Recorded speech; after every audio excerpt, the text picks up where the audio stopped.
So ito yung tinatawag nilang Spring Hotel. Ayan. Sipin mo, tanda na niya, no? 124 years old na siya. At yun, no, tignan mo naman yung background niya. Side. Napapaikutan siya ng Rocky Mountains. Galing, no?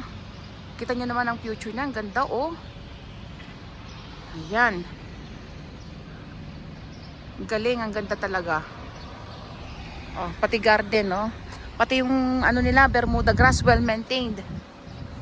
Ayan. Ayan yung mga kasama ko. Yan. Enjoy na enjoy sila, oh. Ito palaging umiikot yung mga tourist bus dito, eh. Palagay ko mga restaurant na yun ngayon. Ayan.